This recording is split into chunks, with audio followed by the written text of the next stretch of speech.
오늘 말씀은 누가복음 12장 41절부터 59절, 제목은 시대를 분간하지 못하느냐 입니다. 도둑이 어느 때에 올는지 알 수만 있다면 도둑 맞을 일은 없겠죠. 인자의 오심에 대해서도 그러하다고 주님은 말씀하셨습니다. 비록 종말의 때를 정확히 알 수는 없겠지만 깨어있는 자가 도둑을 막을 수 있듯이 영적으로 깨어있다면 주님을 맞을 수 있다는 의미입니다. 혼인집에서 신랑을 맞기 위해 등불을 켠 후 준비했던 종이 복되다고 하신 말씀도 그러하죠. 지금의 상황과는 다른 당시 혼인잔치가 늦은 밤 어느 때에 있었기에 그 때를 준비하는 자가 복되다고 하셨습니다. 혼인잔치, 도둑을 예방함, 인자의 오심을 준비함은 전하는 메시지가 동일합니다. 베드로는 이 말씀을 들은 후에 이 비유가 자신들을 향한 말씀인지 모든 사람들을 향한 말씀인지를 주님께 물었습니다. 굳이 이런 질문을 할 필요는 없지 않겠습니까? 당연히 1차적으로는 제자들에게 하신 말씀이지만 궁극적으로는 모든 시대, 모든 백성들을 향한 말씀이기 때문입니다. 종말이 믿는 자들에게만 임하는 것이 아니라 온 세상 모든 사람에게도 임하기 때문입니다. 주님은 베드로의 질문을 들으신 후에 세 종류의 말씀을 해주십니다. 첫 번째는 지혜롭고 진실한 청지기에 대한 말씀입니다. 사실 인생은 청지기의 삶이지 않겠습니까? 청지기가 주인이 아니듯 우리도 우리 인생의 주인이 아니기 때문입니다. 빈손으로 왔다가 결국은 빈손으로 떠나기 때문입니다. 아무리 이 땅에서 많은 것을 이루고 큰 족적과 이름을 남겼다고 하더라도 말입니다. 그렇지만 우리가 청지기의 삶을 산다고 하더라도 주인의 뜻에 합당하기만 하면 많은 것을 누릴 수 있다는 것입니다. 44절, 내가 참으로 너희에게 이르노니 주인이 그 모든 소유를 그에게 맡기리라. 이런 삶을 살아보고 싶지 않습니까? 저는 목회자의 삶을 살고 있기에 물질적 소유의 넉넉함에 대해선 경험하지 못했습니다. 그러다 보니 한 가지 소망이 생겼습니다. 적어도 제 자녀나 성도님들의 자녀들 중에서 이런 삶을 사는 자가 나왔으면 하는 소망 말입니다. 저는 목회자의 삶을 인생의 최대 축복으로 확신하기에 자녀들 중에서 이 길을 누구라도 가기를 소망했고 그 뜻을 이루고 있습니다. 또한 하나님의 약속하신 물질의 모든 소유를 맡은 자녀들도 있기를 소망했기에 멋진 사업가가 나오기를 기도하고 있습니다. 아직은 첫걸음이지만 이 길을 딸과 사위가 걷고 있고 예준이도 걸으려고 하니 감사할 뿐입니다. 많은 소유를 맡아도 지혜롭고 진실한 청지기의 삶을 살아드리는 모델이 나온다면 말씀을 전하는 저에게 얼마나 큰 힘이 되겠습니까? 그런 모델이 제 자녀 중에서, 우리 성도님들 자녀 중에서 나오기를 축복합니다. 주님은 청지기에게 맡기신 후에 다시 찾으신다고 하십니다. 48절, 무릇 많이 받은 자에게는 많이 요구할 것이요 많이 맡은 자에게는 많이 달라 할 것이니라. 달란트 비유도 비슷한 말씀을 주시지 않았습니까? 맡겨주신 분의 뜻에 합당하여 좋은 결실 거두기를 원하십니다.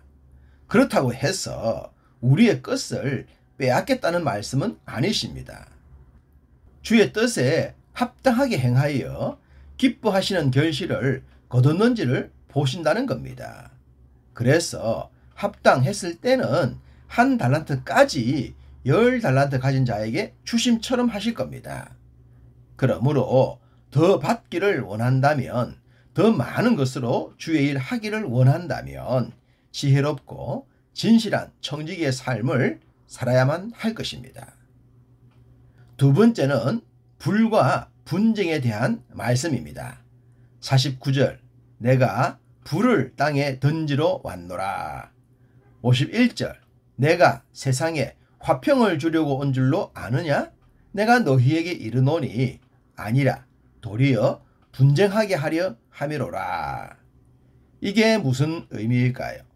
사랑의 주님께서, 평화의 주님께서 이런 말씀을 주셨으니 말입니다. 이 세상의 주인은 누굴까요? 당연히 사탄, 마귀입니다. 그렇다고 천지 만물의 창조와 하나님의 주권과 섭리를 무시하는 것은 아닙니다. 종말의 때가 오기 전까지는 세상의 공중 권세를 사탄이 주장한다는 말씀이죠. 이런 세상에 참 주인이신 주님이 오셨습니다. 당연히 악한 사탄과 갈등이 있지 않겠습니까? 사탄은 이 세상이 자신의 것이라고 착각을 하여 주인을 대적하겠죠. 그것이 악한 포도원 품꾼 비유에서 나왔습니다. 자신이 주인 되려고 주인의 아들까지 죽인 말씀 말입니다. 예수님이 오시기 전의 유대 사회를 생각해 보십시오.